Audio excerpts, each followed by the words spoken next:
I was sold on a Tuesday, in the rain, for the price of a mediocre horse. £10 sterling, counted out in coins that clinked against the wooden table like the closing notes of a funeral hymn. And just like that, I belonged to a man whose face I had never seen, and whose name I learned only when the ink was already dry. They called me mute. They called me broken. They called me nothing at all, most days, which suited me fine because I had learned long ago that silence was the only armor a woman like me could afford. My name is Vivienne Ashworth, though for 3 years before that rainy Tuesday, I was known only as the quiet one, the strange one, the girl who never speaks. I let them believe it. I let them believe I had no voice, no words, no thoughts worth hearing. It was easier that way. Safer. And in a world that had taken everything else from me, my silence was the one thing I could control. But I am getting ahead of myself. To understand how I came to stand in that cold drawing room, my wrists still bearing the faint marks of too tight gloves and my heart beating with the resigned rhythm of a woman who had stopped hoping, you must first understand who I was before the silence, before the fall, before I learned that a woman's worth could be measured in pounds and pence and the willingness of men to look the other way. I was born in Vienna in the winter of 1822, to a mother who loved too freely and a father who loved not at all. My mother was the Countess Marguerite de Valcourt, a Frenchwoman of impeccable breeding and impossible beauty who had fled the remnants of revolutionary chaos to find refuge in the glittering courts of the Austrian Empire. She had hair the color of burnished copper, eyes like sea glass, and a laugh that could fill a ballroom and make everyone in it feel as though they were the only person who mattered. She was extraordinary, my mother. She was light itself. My father was Sir Edmund Ashworth, a British diplomat whose charm was exceeded only by his cowardice. He had the kind of handsome face that opens doors and the kind of weak character that ensures those doors eventually slam shut. They met at a ball in the Hofburg Palace, where the chandeliers dripped crystal tears and the music seemed to promise that the night would never end. They fell into each other's arms with the reckless passion of people who believe consequences are for lesser souls. And 9 months later, I arrived, inconvenient and illegitimate, a living testament to a love that should never have been. My mother, to her credit, refused to hide me. In an age when illegitimate offspring were secrets to be buried, she declared me openly as her daughter and dared society to make something of it. She raised me in her apartments in Vienna, then in Prague, then in Rome, then in St. Petersburg, following the diplomatic circuits like a shadow that moved just behind the light. We lived in grand borrowed rooms and shabby rented flats, in palaces and pension houses, always moving, always adapting, always surviving on my mother's wit and charm and the generosity of friends who adored her.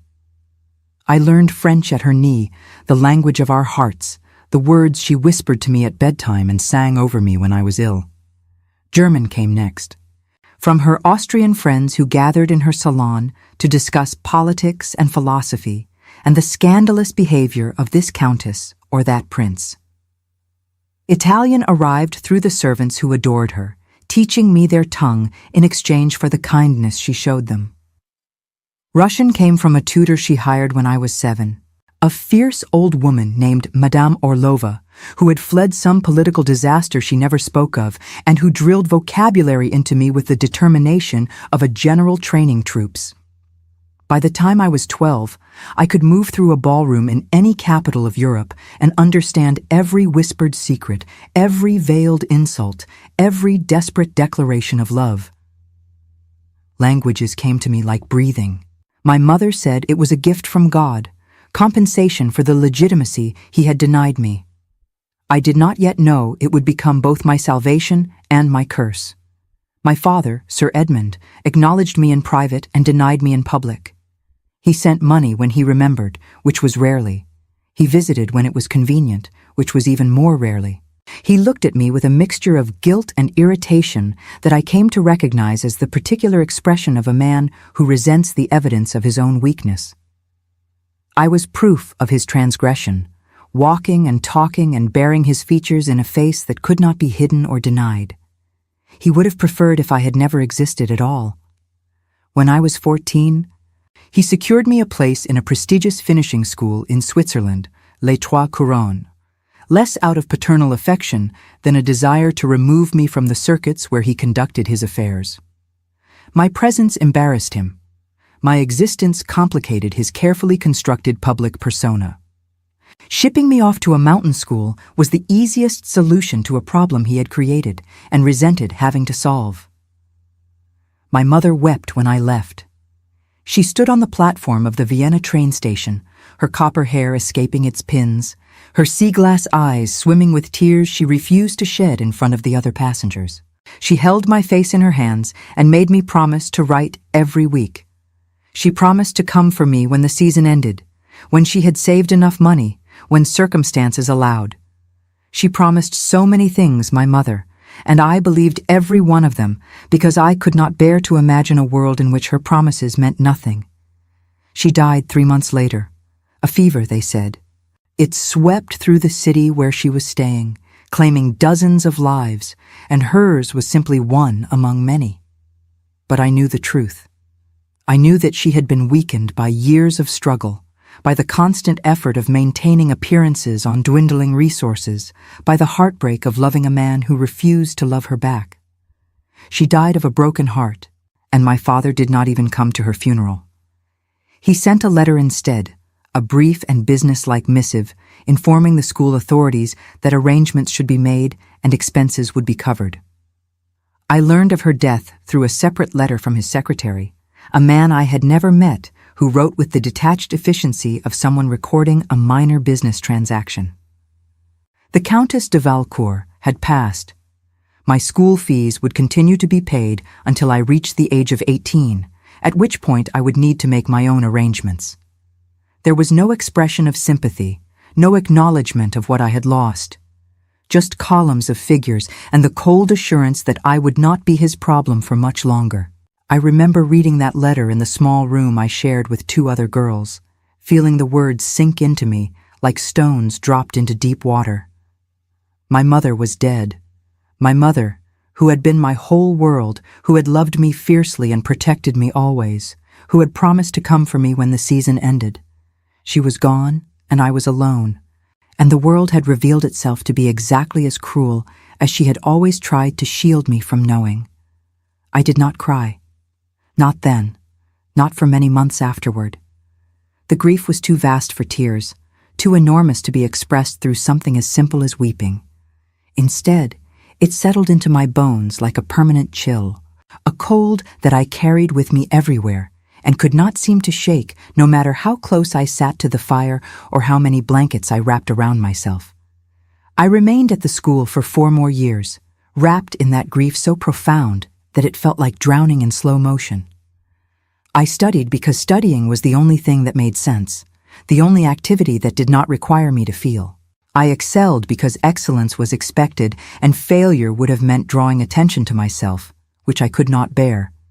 I added Spanish to my repertoire through a new instructor who arrived my 3rd year, then Latin through the classical studies curriculum, then Greek through my own stubborn determination to master every language the school had to offer. I buried myself in words because words were the only companions I had left. The other girls whispered about me, the strange foreign one with no family and no prospects, the girl who spoke 6 languages but rarely spoke at all. They made up stories about me, each more lurid than the last. I was the secret daughter of a foreign prince. I was a spy in training. I was cursed, haunted, touched by madness. I heard all their theories and said nothing, because what did it matter? They did not know me. They could not touch me. I had built walls around myself so high and so thick that nothing could penetrate them. When I turned 18, my father summoned me to London. I went with something almost like hope, foolish as that seems now. Perhaps, I thought, he wished to finally acknowledge me. Perhaps he had a plan for my future, some position or marriage or arrangement that would give my life direction. Perhaps losing my mother had awakened some dormant paternal instinct, some desire to make amends for all the years of neglect. I was wrong, of course. I was always wrong about him. He met me in his study, a grand room in a grand house in Mayfair, lined with leather-bound books he had never read and decorated with artifacts from his diplomatic travels. He looked older than I remembered, grayer and more tired, with a persistent cough that punctuated his sentences like unwelcome interruptions. He did not rise when I entered.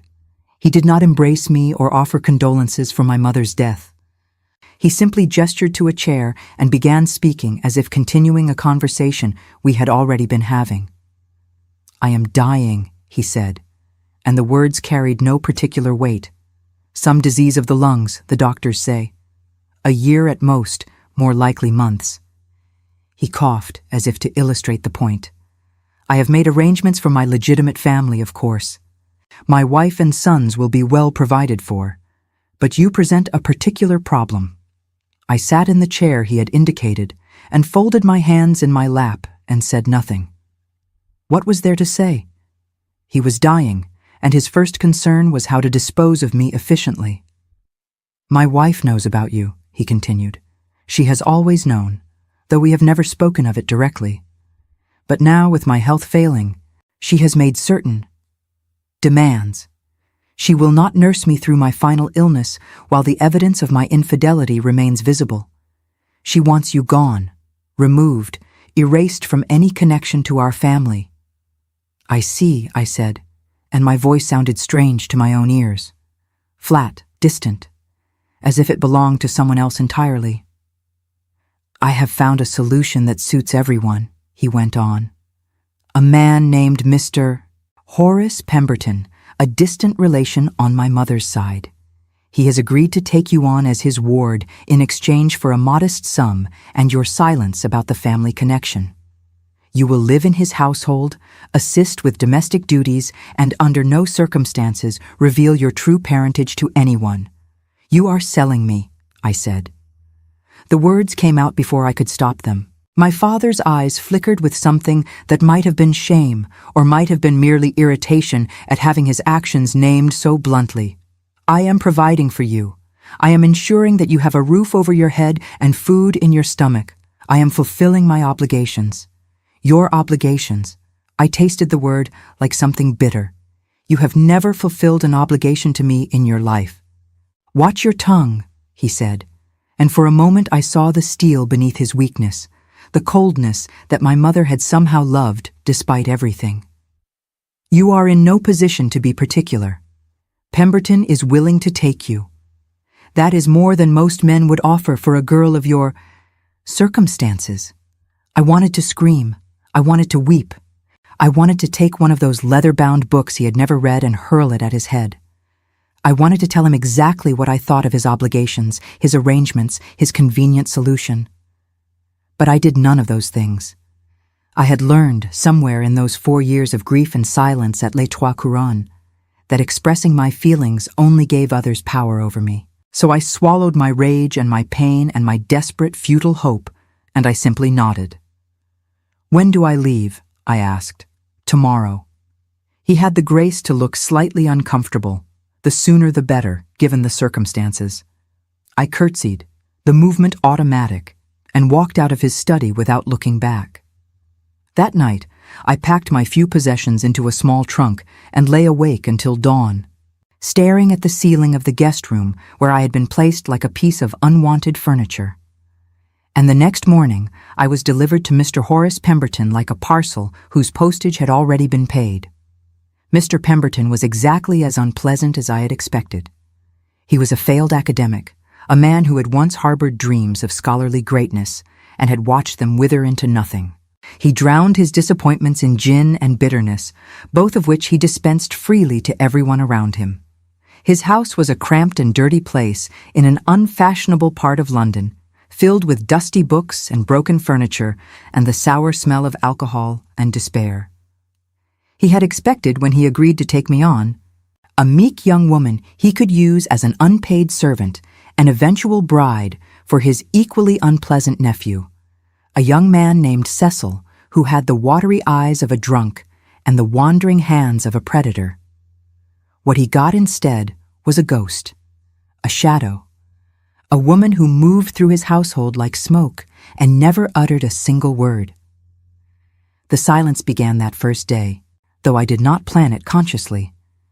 Cecil cornered me in the hallway within an hour of my arrival, pressing me against the wall and breathing his sour breath into my face, while his hands explored places they had no right to touch.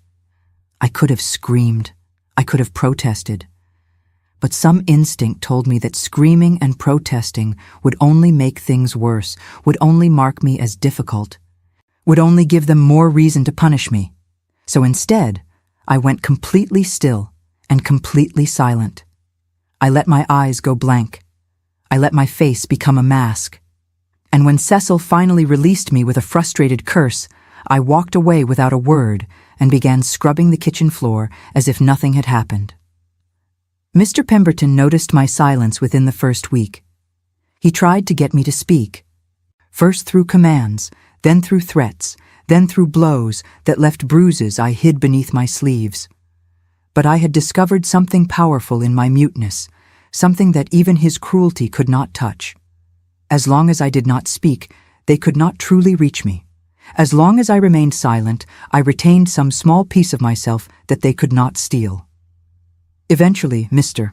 Pemberton gave up. He began telling everyone I was mute, damaged, useless, except for the most menial tasks. Some trauma, he would say, with false sympathy when visitors asked. The poor creature cannot speak a word. We took her in out of charity, of course. Christian duty and all that. I let him tell his lies. I scrubbed his floors and mended his shirts and cooked his meals and endured his nephew's escalating attempts at intimacy. And through it all, I never spoke. Not when Mr. Pemberton screamed at me.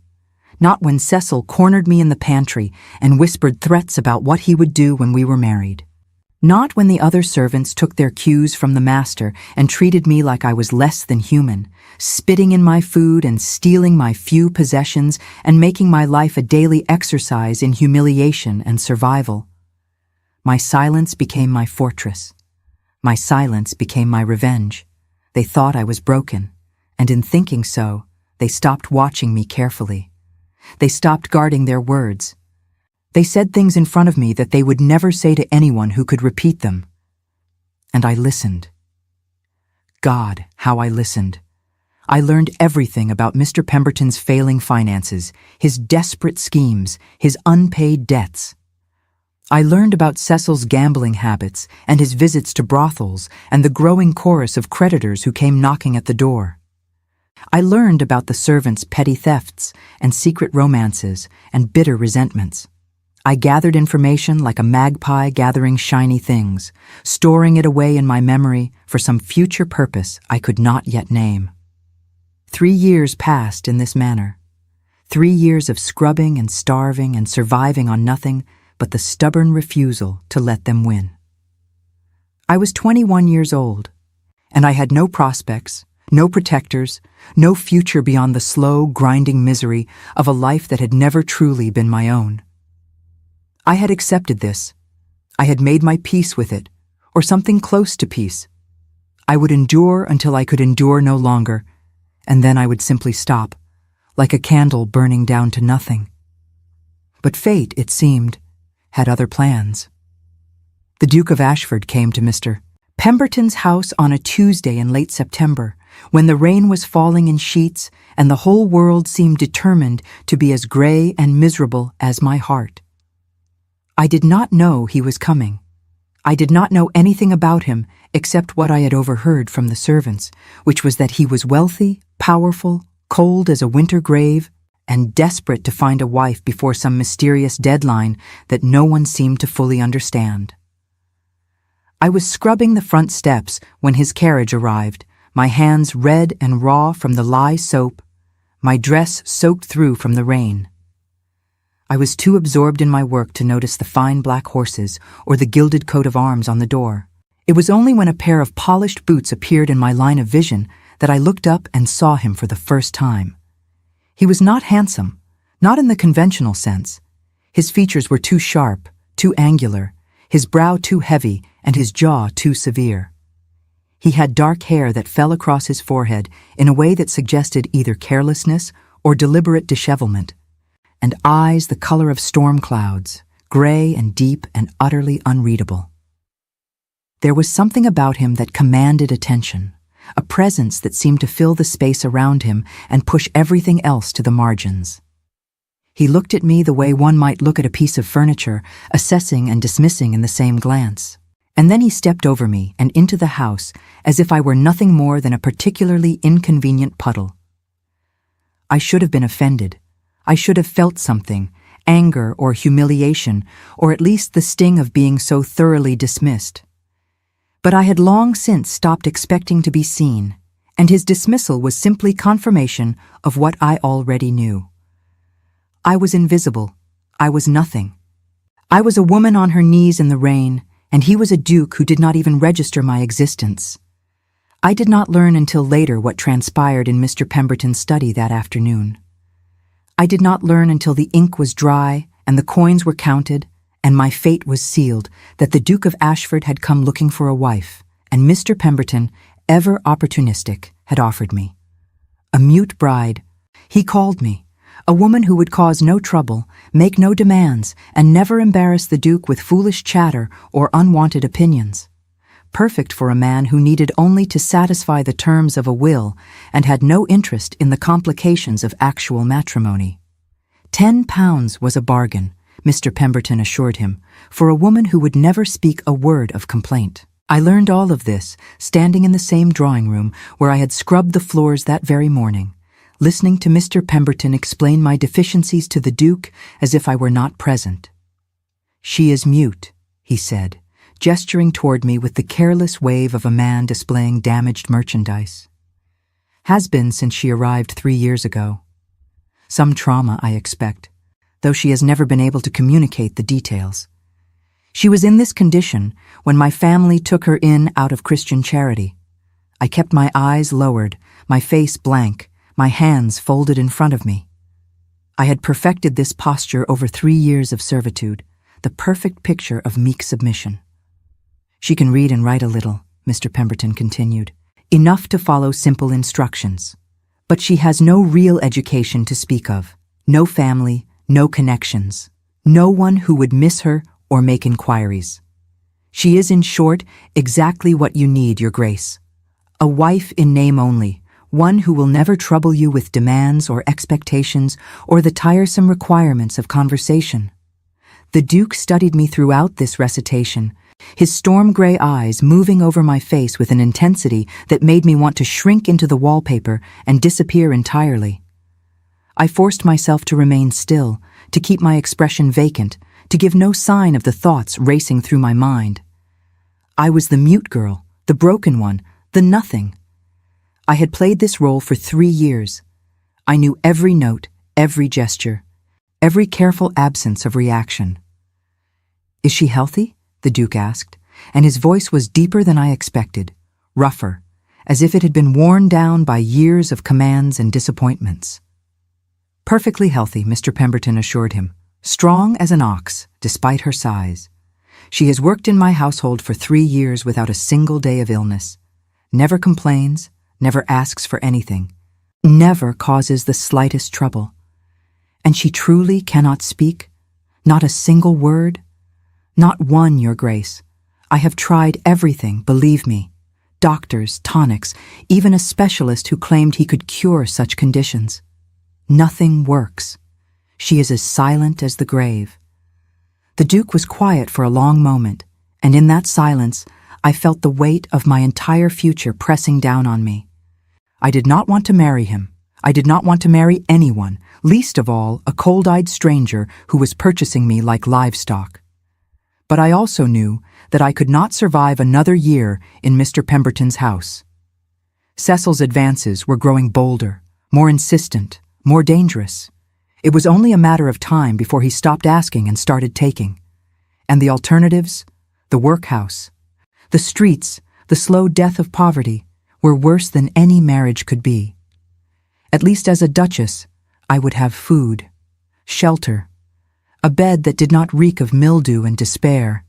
At least as a duchess, I would be safe from Cecil's grasping hands and Mr. Pemberton's casual cruelties. It was not hope, exactly, but it was something. A chance. A change. A door opening onto a future that might be marginally less terrible than the present. "I will take her," the Duke said finally, and the words fell into the room like stones dropped into still water.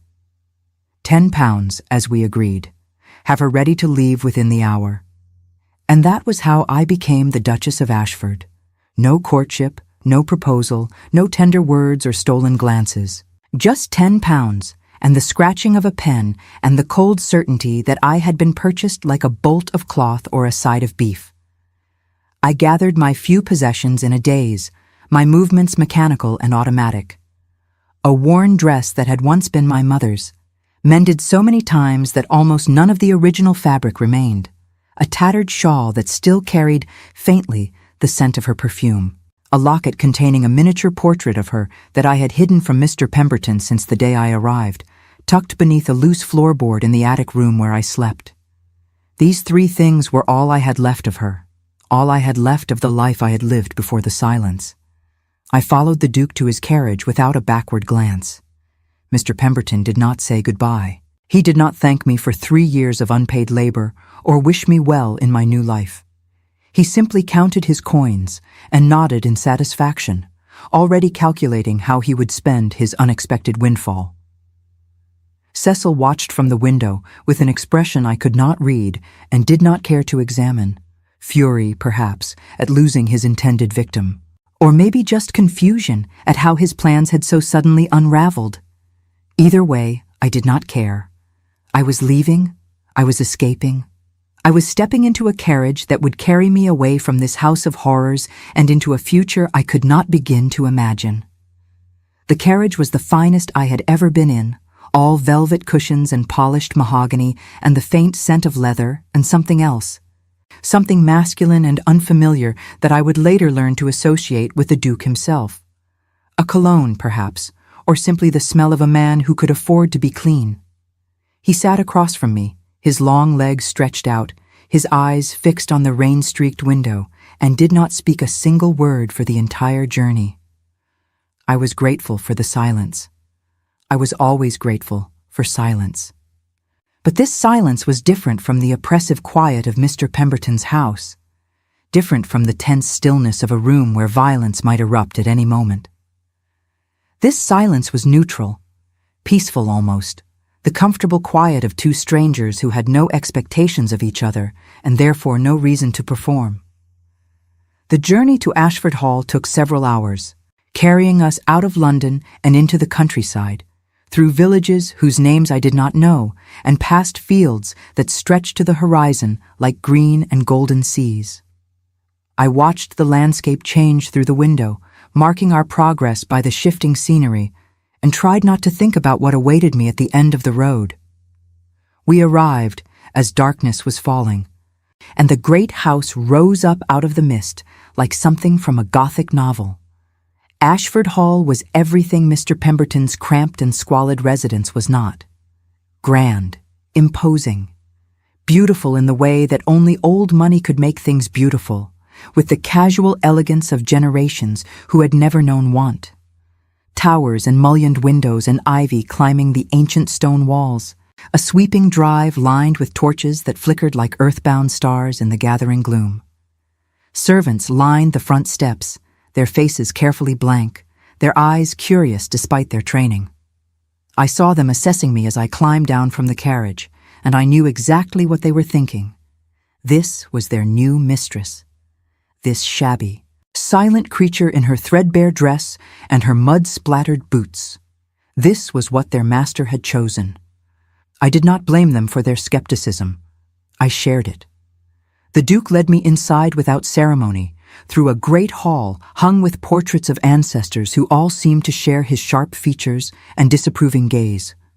Past drawing rooms with furniture draped in protective cloths, past a library whose shelves stretched toward the ceiling like walls of leather and gold, past a dining room that could have held 50 guests with room to spare, up a sweeping staircase with a banister polished by generations of hands, down a corridor lined with doors that led to rooms I could not begin to imagine, and finally, to a suite of chambers that were to be my own. A bedroom with a 4-poster bed draped in blue silk, a dressing room with a vanity and a wardrobe large enough to hold 100 dresses, though I owned only 2. A small sitting room with a fire already burning in the grate, casting dancing shadows on walls papered in a delicate floral pattern, more luxury than I had seen in years, more space than I knew what to do with. A cage, yes, but a gilded one. And after 3 years in Mr. Pemberton's hovel, even a gilded cage looked like paradise. "These are your rooms," the Duke said, the first words he had spoken since we left London. His voice echoed slightly in the silence, filling the space with its deep resonance.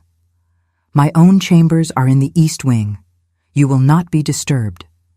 He paused, and something flickered across his face. Too quick to name.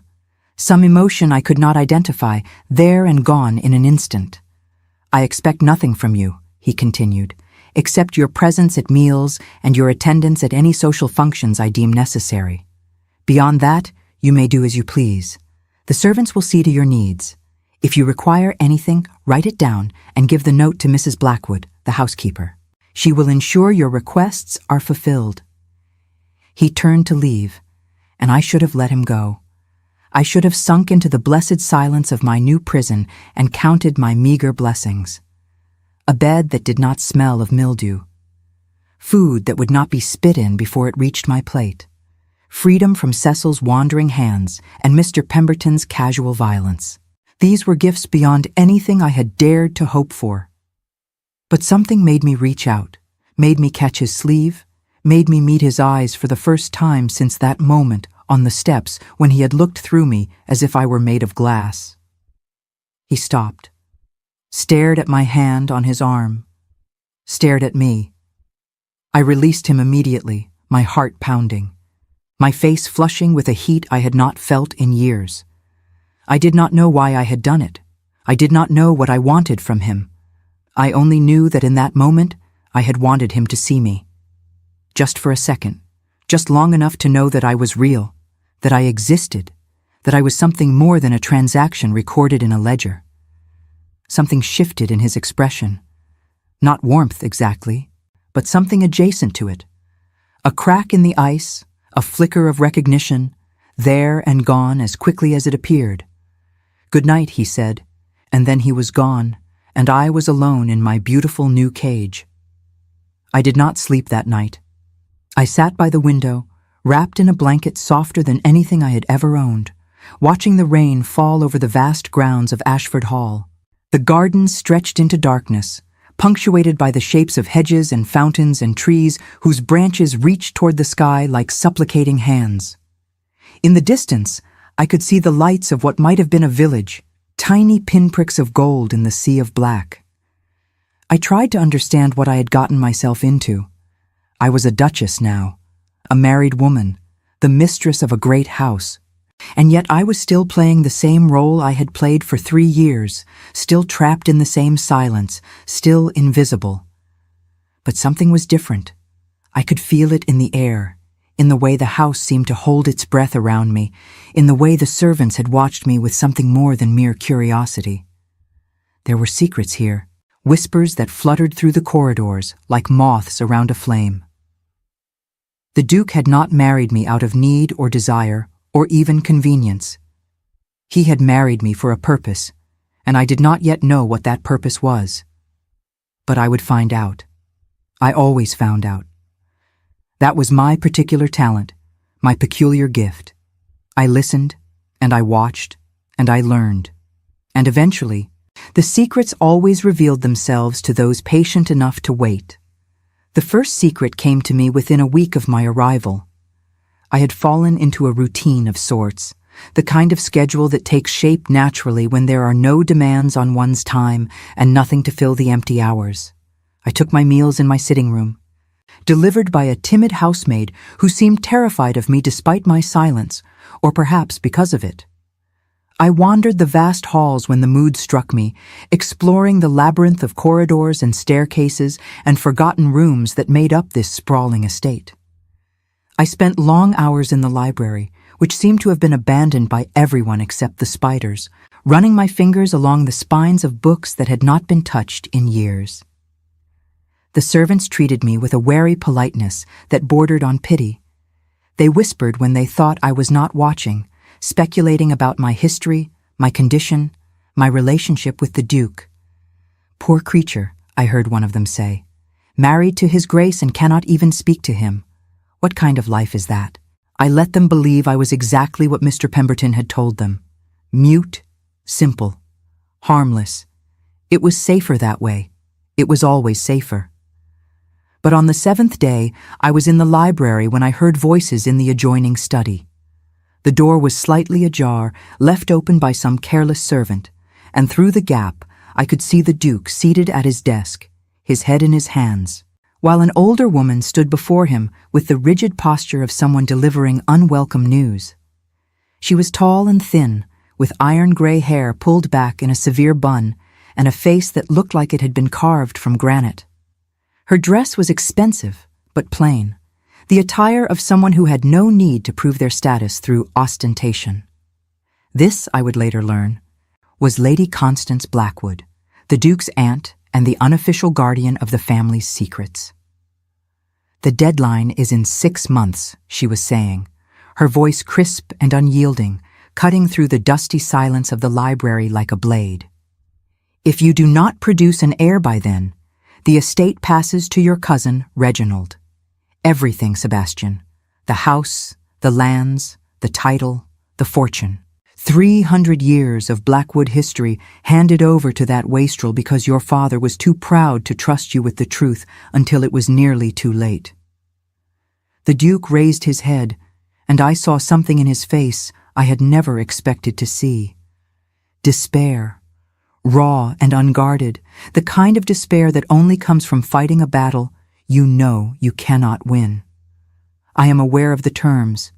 Aunt Constance. He spoke through gritted teeth, every word an effort.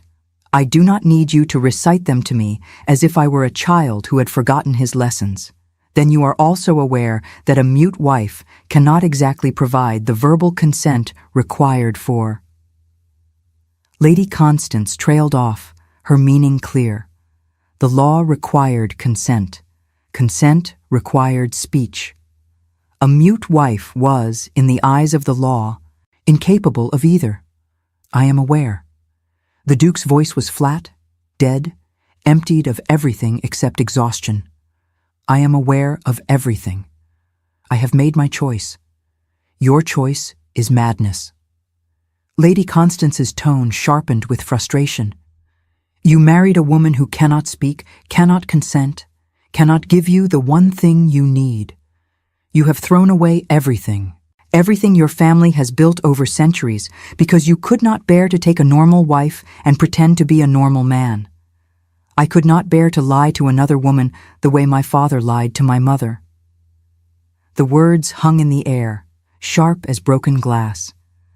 Lady Constance seemed to deflate slightly, her rigid posture softening into something almost like compassion. Sebastian. Her voice was gentler now, touched with a grief that seemed personal rather than practical. I know what you saw. I know what it did to you. But you cannot let one terrible memory destroy your entire future. Your father was a cruel man, yes. His treatment of your mother was unforgivable, but that does not mean all marriages must be the same. The Duke rose from his desk and walked to the window, his back to his aunt, his shoulders tight with tension. I married Miss Ashworth because she cannot demand anything from me, he said. She cannot plead or cajole or weep. She cannot make me into something I am not. With her I can be honest. I can be alone, even within a marriage. I can stop pretending that I am capable of the kind of love that women expect from their husbands. And what of her? Lady Constance pressed. What of this woman you have purchased like a piece of furniture? Does her happiness not factor into your calculations? She has food, shelter, safety. He turned back to face his aunt, and his expression was closed, guarded, a door slammed shut against any attempt at sympathy. She has more than she had before, and she will never know what it is to be disappointed by me, because she will never expect anything in the first place. I stepped back from the door, my heart racing, my mind spinning with everything I had just heard. The Duke had not married me because he needed a silent, compliant wife. He had married me because he was afraid of intimacy, afraid of expectation, afraid of becoming his father, of inflicting the same cruelties on a wife that his father had inflicted on his mother. And in choosing me, in choosing a woman who could not speak and therefore could not consent, he had also doomed himself to losing everything. I should not have cared. I had no reason to care. This man was a stranger who had bought me for £10 and barely looked at me since. His problems were not my problems. His fate was not my fate. But I could not stop thinking about the despair in his voice, the loneliness in his eyes, the way he had spoken of his mother, of lies and cruelty and the scars that cruel men leave on the people who love them. I knew those scars. I wore them myself. The days that followed were strange and dreamlike, suspended in a kind of waiting that I could not name. I continued my silent wanderings through the house, but now I was watching for something specific. Now I was piecing together the fragments of a story that no one had ever intended to tell me. The Duke's mother had died when he was 19. This much I learned from the servants, who spoke of her in hushed tones as if her ghost still lingered in the halls. Her name had been Elizabeth, and she had been beautiful, they said. Kind. The only softness in a house that had been built on stone and silence. She had come to Ashford Hall as a young bride, full of hope and love, and she had slowly been destroyed by the man she had married. The old Duke had been a monster, cold, controlling, cruel in ways that left no visible marks but destroyed everything they touched. He had isolated Elizabeth from her family, forbidden her friendships, controlled her correspondence, decided what she wore and ate and read and said. He had crushed her spirit with 1,000 small cruelties, endless criticisms and cutting remarks and punishments for transgressions she did not know she had committed. By the end, there was nothing left of the woman she had been. She was a shell, hollow and fragile, going through the motions of life without any life left inside her. And Sebastian had watched it all. Sebastian had been powerless to stop it. Sebastian had held his mother's hand as she faded away and sworn that he would never, ever become his father. I understood now why he had chosen me. A mute wife could not be silenced because she was already silent. A mute wife could not be controlled because there was nothing to control. In his twisted logic, he was protecting me by expecting nothing from me. He was saving me from the fate his mother had suffered by ensuring that our marriage would be nothing more than a legal formality. But he was also destroying himself. The deadline his aunt had mentioned loomed over the house like a storm cloud, and with every passing day, I saw the Duke retreating further into himself, building walls so high and thick that no light could penetrate. He took his meals alone. He rode out at dawn and did not return until dark. He avoided me with such careful precision that I began to wonder if he had forgotten I existed at all. And yet, there were moments. Small moments, easily missed, easily dismissed. A pause in the hallway when our paths crossed, his eyes meeting mine for just an instant before he looked away. A flicker of something that might have been concern when he noticed me shivering in a cold corridor, followed the next day by a fire being lit in my sitting room hours earlier than usual. A book left on the table in the library, something on languages and linguistics, with a ribbon marking a page about the ways that trauma could steal a person's voice and the methods that had been used to coax it back. I did not know if he had left it for me to find or if it was simply coincidence. But I read it anyway, absorbing every word, recognizing myself in the descriptions of selective mutism and traumatic silence. And when I was done, I found another book waiting in its place, and then another, and then another. He was trying to understand me. In his own clumsy, distant way, he was trying to know who I was. The realization struck me like a blow to the chest. This cold, distant man, this duke who had bought me like property and barely spoken to me since, was leaving me books. He was thinking about me. He was wondering, just as I was wondering about him. I did not know what to do with this knowledge. I did not know what to do with the feelings it stirred in me. Feelings I had thought long dead and buried. So I did what I always did. I retreated into silence. I watched. I waited. And I let the strange, tentative connection between us grow in the shadows, unacknowledged and unnamed. The invitation arrived on a gray October morning, delivered by a footman whose livery was finer than anything I had ever owned. It was addressed to the Duke and Duchess of Ashford, which still felt like a mistake, a clerical error that no one had bothered to correct, and it requested our presence at a diplomatic reception hosted by the Austrian ambassador.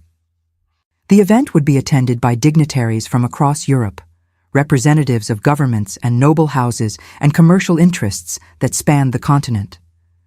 It would be an opportunity for the Duke to strengthen his political alliances and demonstrate that his sudden marriage had not diminished his standing in society. I learned all of this from Lady Constance, who summoned me to her sitting room and explained the situation with the brisk efficiency of a general planning a campaign. "You will attend," she said, and it was not a question. "You will wear something suitable, which I will provide. You will stand beside Sebastian and smile and look appropriately decorative. You will not attempt to communicate with anyone, as it will only draw attention to your limitations. Do you understand?" I nodded, keeping my expression blank, my eyes lowered. Inside, my heart was racing with something that felt almost like excitement. A diplomatic reception, dignitaries from across Europe, people who might speak French, German, Italian, Russian, Spanish, Latin, Greek.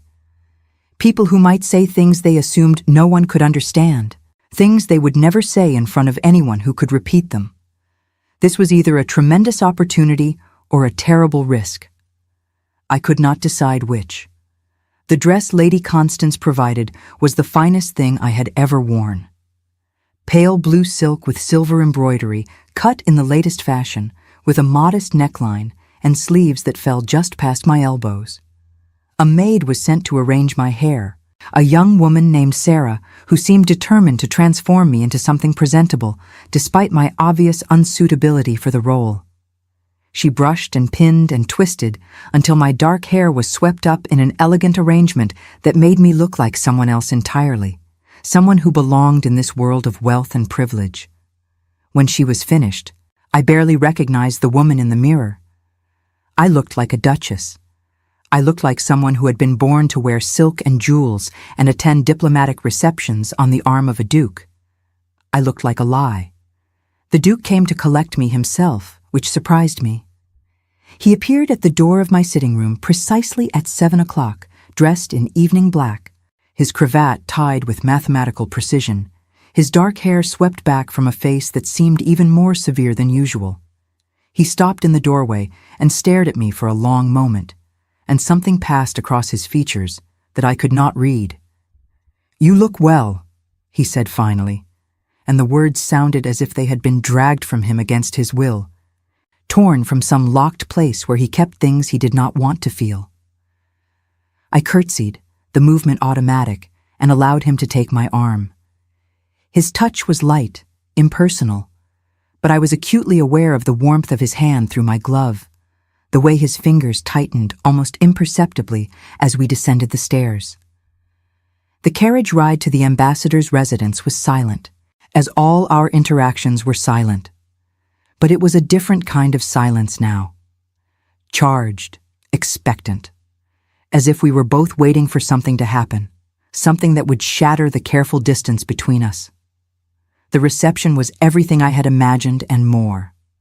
The ambassador's residence blazed with light, every window glowing like a beacon in the darkness.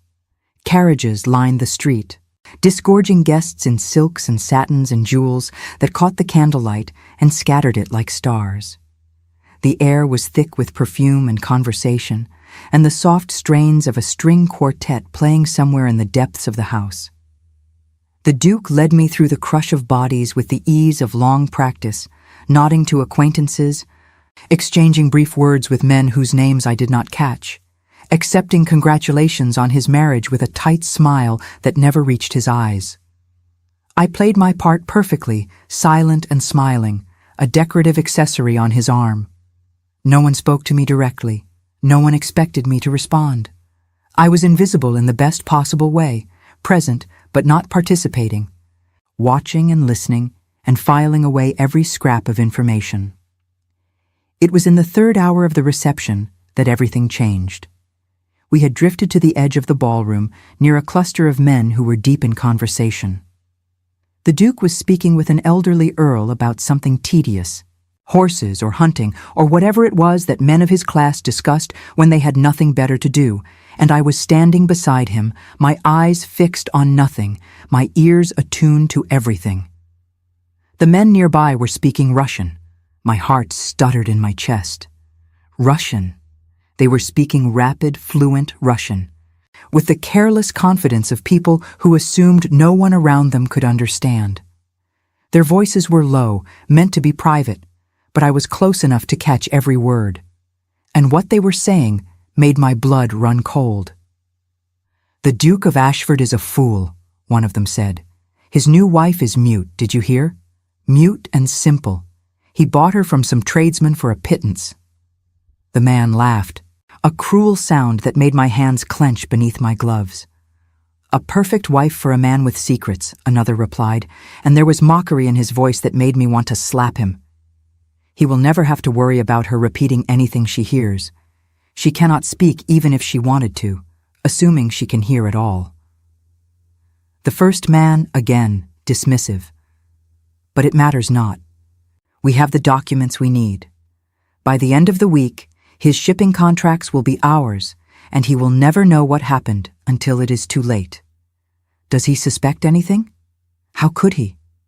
He is too busy mourning his failure to notice what is happening under his own nose. The ambassador has played him perfectly. By the time Ashford realizes his fortune is gone, we will be safely back in St. Petersburg, counting our profits." More laughter, low and satisfied, the sound of men who believed they had already won. I forced myself to remain still, to keep my expression vacant, to give no sign that I had understood every word. But my mind was racing.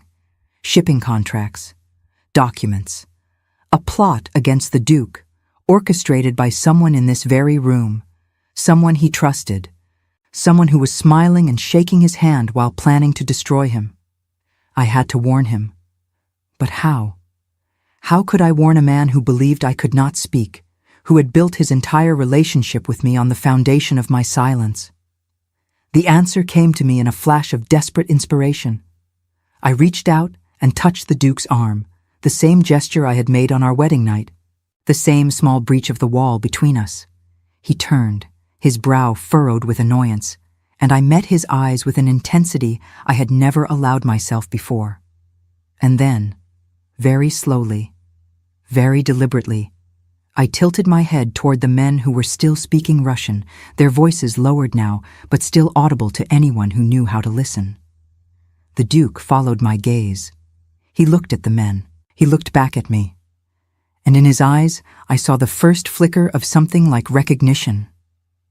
"You understand them," he said, so quietly that I almost did not hear him. "You understand what they are saying." I did not nod.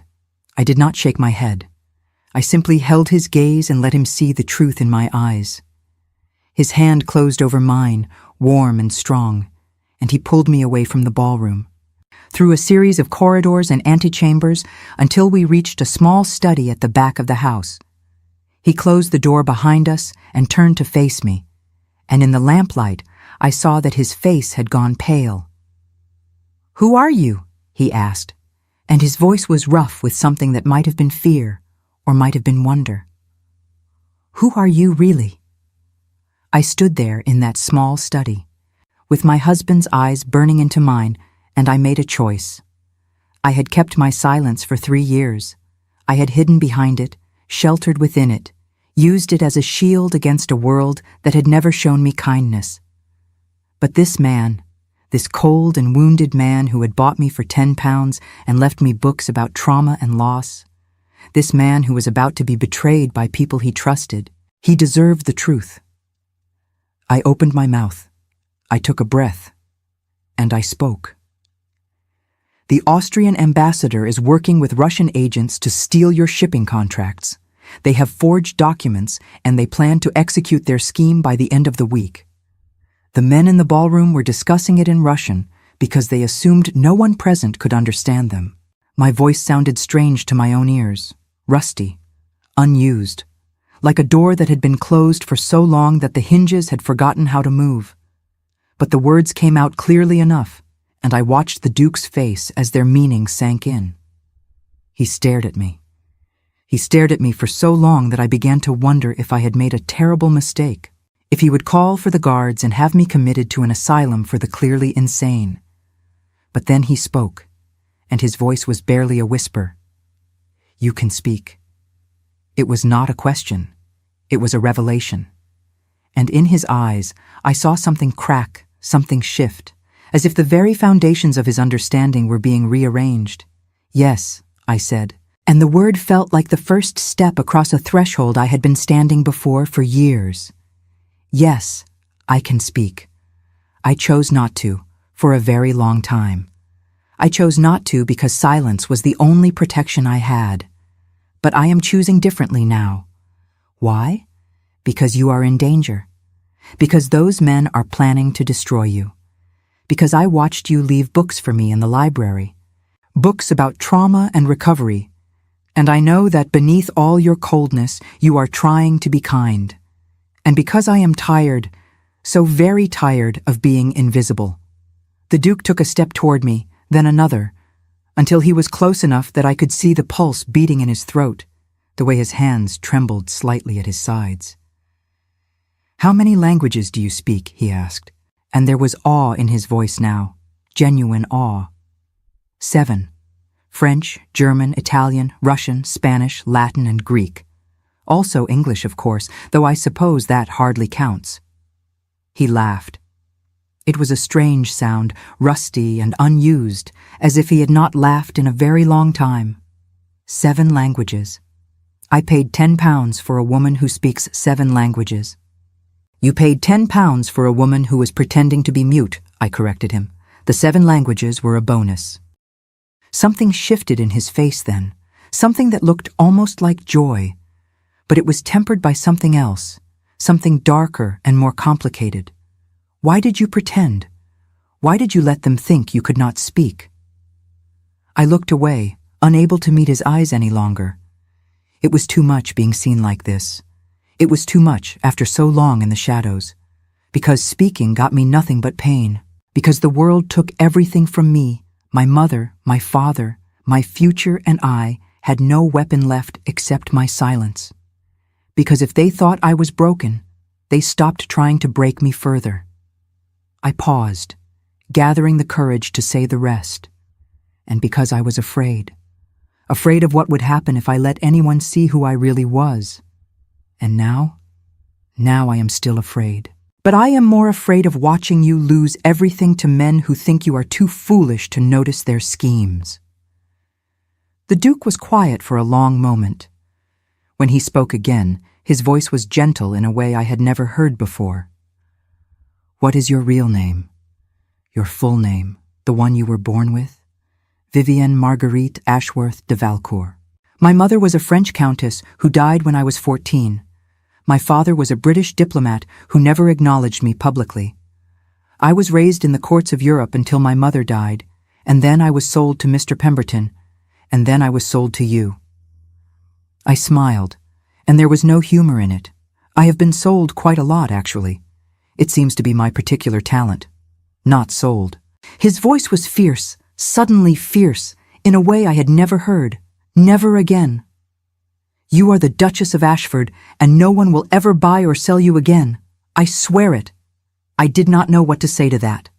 I did not know what to do with the sudden warmth that bloomed in my chest, unfamiliar and frightening and desperately welcome.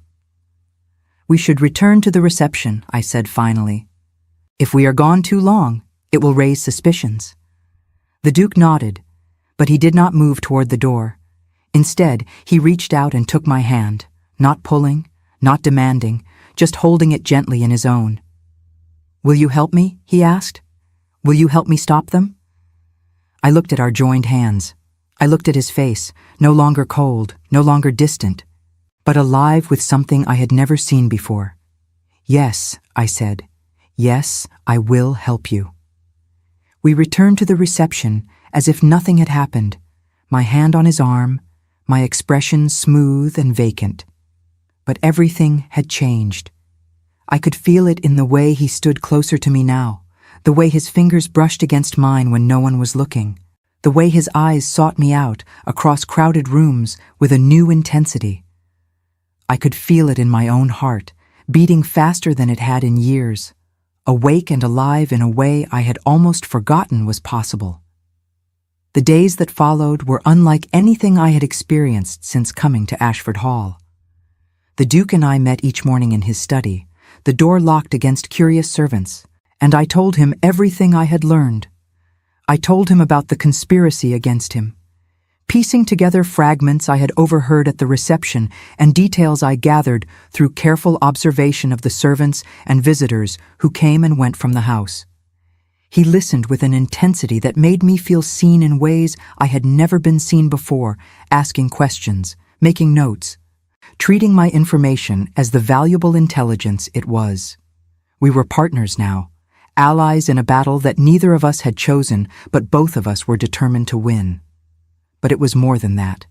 In those quiet morning hours, with the fire crackling in the grate and the weak autumn sun filtering through the windows, we began to know each other.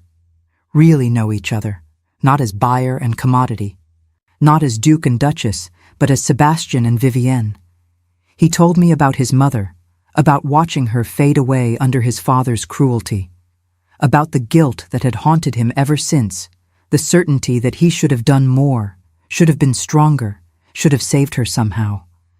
I told him about my mother too, about the way she had loved my father despite everything, despite his abandonment and his cowardice and his final, unforgivable betrayal. About the way I had sworn, watching her die, that I would never let anyone have that kind of power over me again. We were both survivors of broken love. We were both scarred by parents who had failed us in different ways. And in recognizing ourselves in each other, we began to build something new.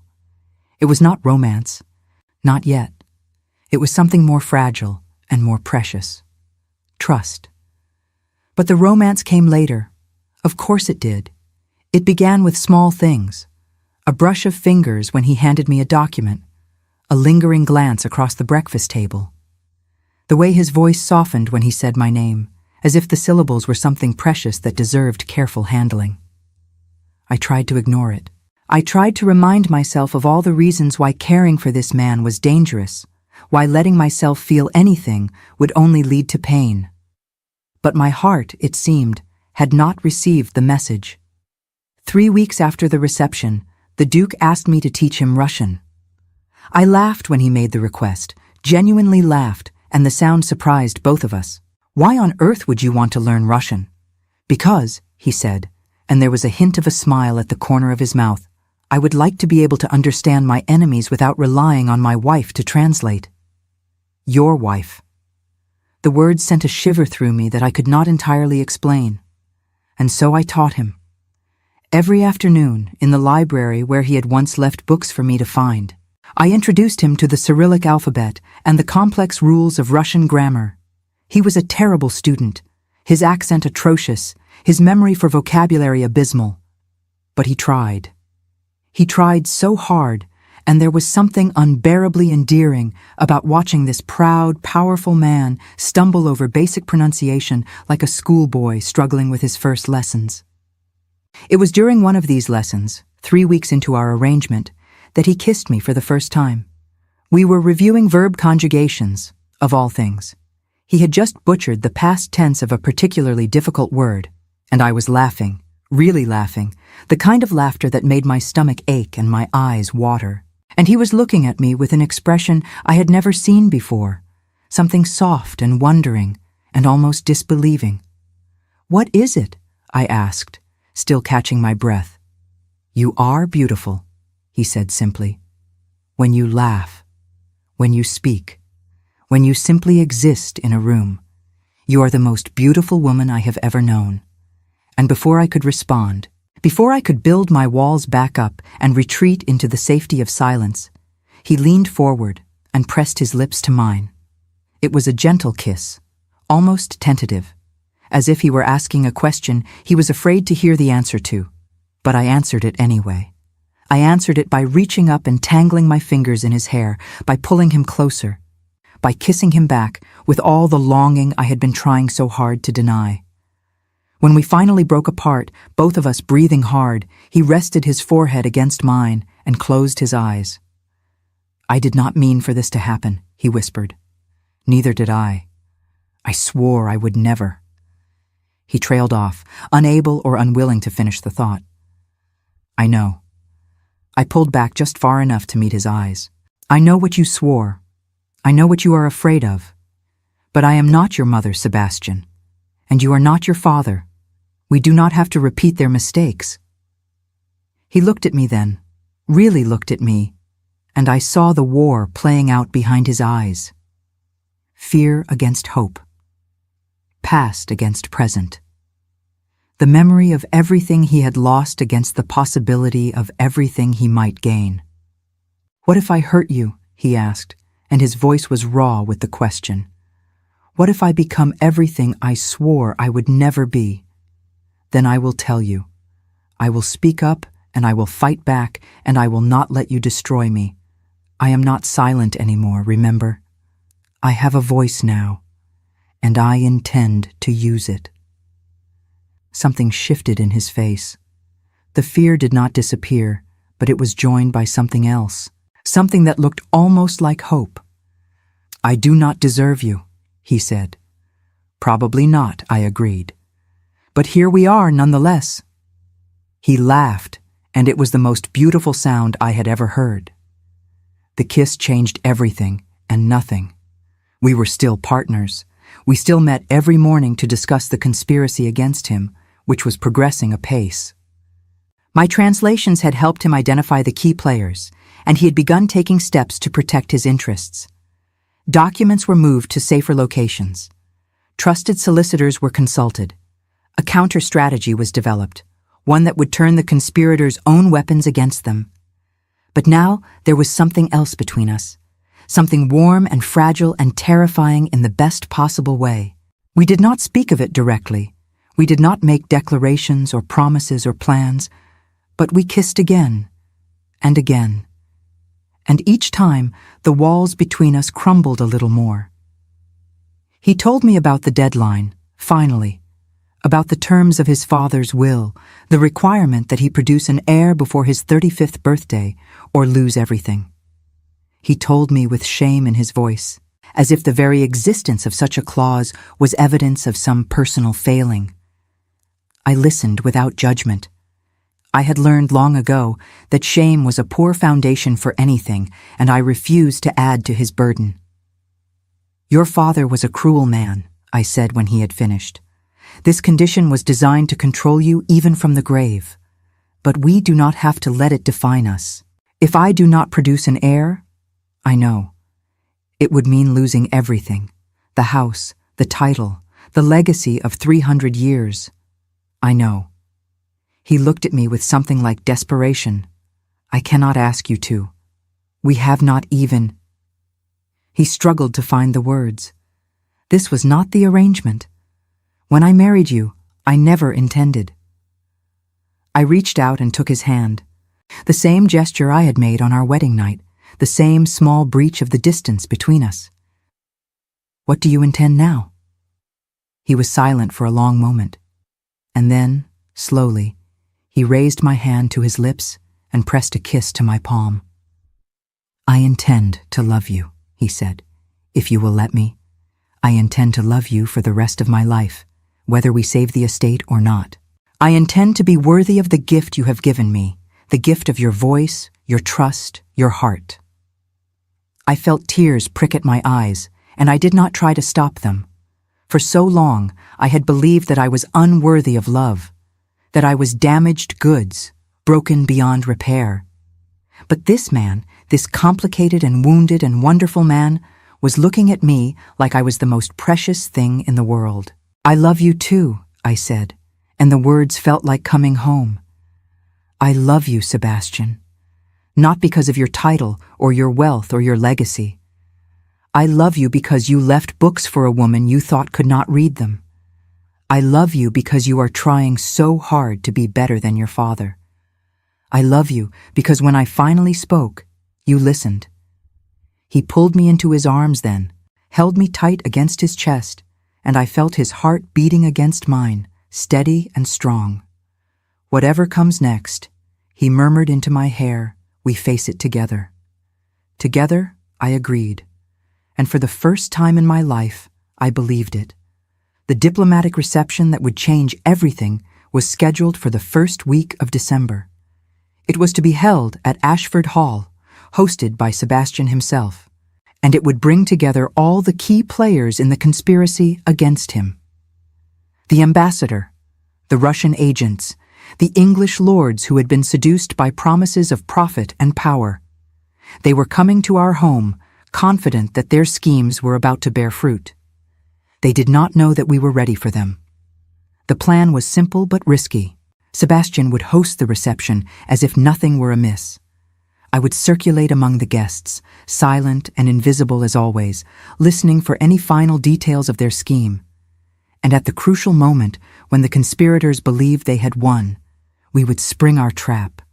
It required perfect timing. It required nerves of steel. It required trust. It required me to speak in public for the first time since I had taken my vow of silence. I will not pretend I was not afraid. I was terrified. The thought of standing before all those people, of revealing the deception I had maintained for years, made my stomach churn and my hands shake. But I had made a choice. I had chosen to be visible. I had chosen to be heard, and I would not let my fear stop me now. The night of the reception arrived cold and clear, with stars scattered across the sky like diamonds on velvet. Ashford Hall blazed with light, every candle lit, every surface polished to a mirror shine. The guests arrived in their finery, all false smiles and calculating eyes, and Sebastian greeted them with the easy charm of a man who had nothing to fear. I stood beside him, silent and still, playing my role one last time. The ambassador was effusive in his compliments, his accented English dripping with insincerity. "Such a beautiful home, Your Grace. Such a beautiful wife. What a pity she cannot appreciate the conversation." I kept my expression blank, my eyes downcast. Inside, I was counting the minutes until his downfall. The evening progressed as such evenings do, with food and wine and empty chatter. I drifted through the crowd, catching fragments of conversation in 4 different languages, piecing together the final details of the conspiracy. The documents were to be presented at midnight. The signing would take place in Sebastian's study. By morning, everything would be done. They were so confident, so certain of their victory. At 11:30, Sebastian caught my eye across the crowded ballroom. A single nod, almost imperceptible. It was time. I made my way to his side, and together we walked to the front of the room. The musicians fell silent. The guests turned to watch, curious about this unexpected interruption. "Ladies and gentlemen," Sebastian said, his voice carrying easily across the space. "I thank you for joining us this evening. Before we continue with the festivities, I have an announcement to make." A murmur rippled through the crowd. The ambassador's eyes narrowed slightly. "Many of you know that my wife, the Duchess of Ashford, is unable to speak." Sebastian paused, and a small smile played at the corner of his mouth. "I am pleased to inform you that you have been misinformed." And then he turned to me, and in his eyes I saw all the love and trust and faith he had placed in me. "Your Grace," he said, "would you care to address our guests?" I stepped forward. I lifted my chin.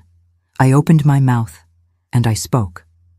"Good evening," I said, and my voice rang out clear and strong across the silent room. "My name is Vivienne Marguerite Ashworth de Valcourt, Duchess of Ashford. For the past 3 years, I have allowed the world to believe I was mute. I allowed it because it suited me to be invisible, to be overlooked, to be underestimated. But tonight, I have a different purpose." I turned to face the ambassador, whose face had gone pale as milk. I continued in Russian, watching his expression shift from confusion to horror as he realized what was happening. "I know about the forged documents. I know about the plan to steal my husband's shipping contracts. I know about every conversation you and your associates have had over the past 2 months because you were foolish enough to speak freely in front of a woman you believed could not understand you." The room erupted. Voices rose in shock and outrage, in denial and accusation. But I was not finished.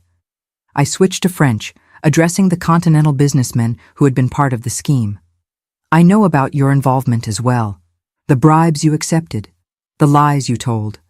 Every detail, every name, every figure. Then German, then Italian, then Spanish, cycling through languages with the ease of long practice, watching the conspirators squirm as they realized the extent of their exposure. Their faces were studies in terror, in disbelief, in the dawning recognition that they had been outmaneuvered by a woman they had dismissed as worthless. When I finally fell silent, the room was in chaos. But Sebastian was at my side, his hand warm and steady on the small of my back. "The authorities have been notified," he announced, his voice cutting through the noise. "I expect you all to cooperate fully with their investigation. Those of you who were not involved in this scheme are, of course, free to leave with my apologies for the disruption to your evening." The conspirators were led away, their protests fading into the night. The remaining guests departed in various states of shock and fascination, their whispers already spinning tales that would spread across London by morning. And when the house was finally empty, when the candles were burning low and the silence had returned, Sebastian took me in his arms and held me as if he would never let go. "You were magnificent," he said against my hair. "I was terrified. You did not show it. I have had practice at hiding." He pulled back to look at me, and his eyes were shining with something I had never seen before. Pride, joy, love. "No more hiding," he said. "Not from me, not ever again." I reached up and touched his face, tracing the sharp lines of his jaw, the curve of his mouth. "No more hiding," I agreed. "I promise." He kissed me then, slow and deep, and full of everything we had not yet said. And when we finally broke apart, breathless and laughing, I knew that whatever came next, we would face it together. The aftermath of that night was chaotic and complicated, stretching on for weeks as the full scope of the conspiracy became clear. The conspirators were arrested one by one, their schemes unraveled, their carefully constructed lies dismantled by investigators who followed the trail of evidence I had helped Sebastian compile. The ambassador was recalled in disgrace, his diplomatic career ended by the scandal he had caused. His co-conspirators faced criminal charges, their assets seized, their reputations destroyed beyond any hope of recovery. The Russian agents were expelled from the country, sent home to face the displeasure of superiors who did not tolerate failure. Sebastian's business interests were not only secured, but strengthened. The shipping contracts that the conspirators had attempted to steal were renegotiated on far more favorable terms, and the exposure of the scheme earned him a reputation for shrewdness that attracted new partners and opportunities. His position in society, which had been weakened by his reclusive behavior and his unconventional marriage, was restored and enhanced. He was no longer the cold, distant duke who had purchased a mute bride. He was the brilliant strategist who had turned his enemies' weapons against them. But there were also quieter consequences, ripples that spread through our household in ways both expected and surprising. Lady Constance, for all her initial skepticism, became something almost like an ally. She still had her sharp tongue and her rigid standards, But there was a new respect in the way she looked at me, a grudging admiration that she expressed through small kindnesses rather than direct words. She began including me in decisions about the household, seeking my opinion on matters of entertaining and protocol. She even, on one memorable occasion, complimented my command of languages, though she followed it immediately with a criticism of my posture that somewhat diminished the effect. The servants, too, changed in their behavior toward me. Where once they had treated me with pity and condescension, they now approached me with something closer to awe. The story of my revelation at the reception had spread through the household within hours, growing more dramatic with each retelling until I barely recognized myself in the tales they whispered. I was a spy, according to one version, a foreign princess in hiding, according to another. The truth was more mundane, but I did not correct their fantasies. Let them believe what they wished. I had spent enough of my life trying to be invisible. If they wanted to see me as something extraordinary, I would not deny them the pleasure. But more important than any of that was what happened between Sebastian and me. We fell in love. Truly, completely, irrevocably in love. It happened slowly at first, in the quiet moments after the storm. Long conversations by the fire, sharing the stories we had never told anyone, peeling back the layers of protection we had both wrapped around ourselves. I told him about Vienna, about the glittering ballrooms where my mother had danced and laughed and lived as if the world could not touch her. He told me about his boyhood at Ashford Hall, about the rare moments of tenderness with his mother that had been all the more precious for their scarcity. We walked through the frost-covered gardens, our breath making clouds in the cold air, our footsteps crunching on the frozen grass. He showed me his favorite places, the old oak tree where he had hidden as a boy when his father's rages became too terrible, the fountain that had been his mother's pride and joy, the folly at the edge of the lake where he had dreamed of escaping to a life that did not feel like a prison. I showed him my treasures in return, the locket with my mother's portrait, the single letter she had written me at school that I had kept all these years, the sketch I had made of her from memory when the pain of losing her had become unbearable, and I had needed something, anything, to hold on to. Nights spent learning each other in ways that went far beyond words, discovering the language of touch and tenderness and trust.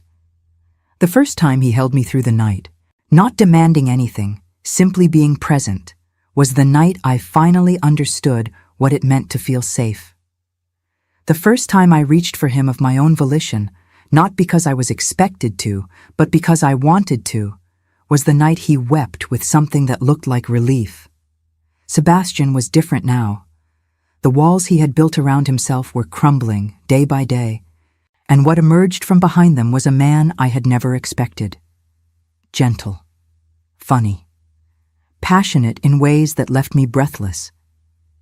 He had a dry wit that emerged when he was relaxed, a talent for mimicry that had me laughing until my sides ached, and a capacity for tenderness that seemed at odds with everything I had first believed about him. He brought me flowers from the greenhouse, carefully selected arrangements that he delivered to my sitting room each morning with a solemnity that made me want to both laugh and cry. He read poetry to me in his terrible Russian accent, making me laugh until I cried, then switched to French to prove that he was capable of better when he tried. He held me when the nightmares came, the old dreams of my mother's death and Mr. Pemberton's cruelty, and he never once asked me to be anything other than what I was. And I, in turn, let myself be loved. It was harder than I had expected, that letting go. Years of self-protection do not dissolve overnight. There were moments when I still flinched from his touch, when old fears rose up and made me want to retreat into the safety of silence. But Sebastian was patient. He waited. He gave me space when I needed it and held me close when I needed that instead. He learned to read my moods, to sense when I was struggling, to offer comfort without making me feel weak for needing it. I let myself be seen. I let myself believe, for the first time in my life, that I was worthy of happiness, that love was not something reserved for other people, better people, people who had not been broken and sold and discarded like rubbish. And then, when spring arrived with its promise of new beginnings, I discovered that I was carrying our first heir. I knew before the doctor confirmed it, some ancient feminine wisdom stirring in my body and whispering secrets that could not be denied. The signs were unmistakable once I knew what to look for. The tenderness, the tiredness, the way certain foods that I had once loved now made me feel faintly ill.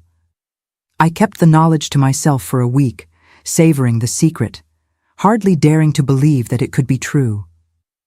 When I finally told Sebastian, I did it in the library, in the same room where he had once left books for me to find, in the same room where he had first kissed me and changed the course of both our lives. Sebastian wept when I told him. Actually wept. This cold and controlled man who had spent his entire life building walls against the world. He fell to his knees and pressed his face to my stomach and cried like his heart was breaking and mending all at once. I held him there, stroking his dark hair, feeling the shake of his shoulders against my body, and I wept too, though whether from joy or relief or simply the overwhelming enormity of what we had created, I could not say. The deadline was met with months to spare, the estate was saved, the legacy was secured. But none of that mattered as much as the simple fact that we had found each other, that we had built something real and true out of the wreckage of our pasts. Lady Constance, when she learned the truth about me and the coming heir, was so shocked that she actually smiled. It transformed her face entirely, revealing the woman she might have been if life had been kinder, if she had not spent decades guarding the secrets of a family that had brought her more pain than joy. 7 languages, she said, shaking her head in disbelief, and now an heir on the way. I suppose I owe you an apology, Vivienne. I thought Sebastian had lost his mind when he married you. I see now that he found it instead. It was the closest thing to approval I was ever likely to get from her, and I treasured it accordingly. The months that followed were the happiest of my life. I grew round with our coming son or daughter, and Sebastian hovered over me like a mother hen, terrified that something would go wrong, that happiness would be snatched away at the last moment as it had been snatched from him so many times before. He would not let me climb stairs unassisted. He had the kitchen prepare special meals based on recommendations from every medical text he could find. He hired a nurse 3 months before the baby was due, just in case, and interviewed 4 different doctors before settling on one he deemed worthy of attending me. I teased him for his worry, but secretly I loved it. I had never had anyone care for me like that. I had never known what it felt like to be precious to someone, to be the center of someone's world, to matter so much that even the thought of my discomfort caused distress. The baby arrived on a warm June night after hours of labor that tested every ounce of strength I possessed. The pain was like nothing I had experienced, wave after wave of it crashing over me until I was certain I could bear no more. But Sebastian was there, holding my hand, wiping my brow, murmuring words of encouragement that I could barely hear through the roaring in my ears.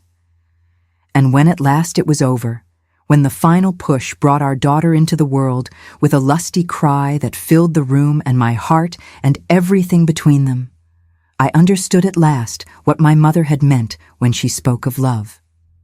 It was a girl, a perfect, screaming girl with her father's dark hair and my mother's sea-glass eyes. We named her Marguerite, after the grandmother she would never meet, but whom I would tell her stories about until she knew her as well as if she had been there. And when Sebastian held her for the first time, his large hands so gentle around her tiny body, I saw in his face the same wonder I felt in my own heart. We had done it. Against all odds, against every expectation, against the weight of our histories and the cruelty of the world that had tried so hard to break us, we had built something beautiful out of the ruins of our broken pasts. I think sometimes about the woman I was before that rainy Tuesday when Sebastian Blackwood bought me for £10. I think about her silence, her invisibility, her desperate certainty that she was worth nothing at all. She was wrong. She was so very wrong. Because worth is not determined by price. It is not measured in pounds and pence. It is built through the choices we make, the voices we raise, the love we dare to accept and return. I was sold as a mute bride, but I found my voice. I was bought for a bargain, but I became priceless. I was expected to be silent, but I spoke 7 languages, and in the end, the language that mattered most was the one that needed no words at all. The language of love, of trust, of 2 broken people choosing, against all odds, to be whole together. Sebastian and I lived many years together in Ashford Hall, raising our family, weathering the storms that life inevitably brings. There were difficult times, of course, moments of doubt and fear, old wounds that opened without warning and had to be tended with patience and grace. But we faced them together, as we had faced everything since that first night when I opened my mouth and changed both our fates. The story of the mute duchess who spoke 7 languages became legend in London society. People whispered about me at parties, pointed me out in ballrooms, invented wild tales about my past that were far more dramatic than the truth. I let them whisper. I had spent enough of my life being invisible. If they wanted to make me a legend, I would not stop them. But the real legend, the one that mattered, was simpler than any of their stories. It was the legend of 2 people who had given up on love and found it anyway. 2 people who had been broken by the world and chose to heal each other instead of remaining shattered. 2 people who proved that it is never too late to speak, never too late to be heard, never too late to begin again. When I was very old, with grandchildren playing at my feet and the weight of a full life settling comfortably on my shoulders, Sebastian asked me if I had any regrets. I thought about the question for a long time. I thought about my mother, who had loved unwisely but fiercely. I thought about my father, whose cowardice had shaped my early years. I thought about Mr. Pemberton and his cruelty, about the years of silence and invisibility, about all the pain that had led me to that cold drawing room on that rainy Tuesday. And then I looked at my husband, this man who had bought me and freed me and loved me beyond all reason, and I smiled. Not one, I said. Not a single one. He smiled back, that rare and precious smile that I had worked so hard to earn, the smile that still, after all these years, made my heart skip a beat. Nor I, he said, nor I. And in the end, that was enough, more than enough. It was everything.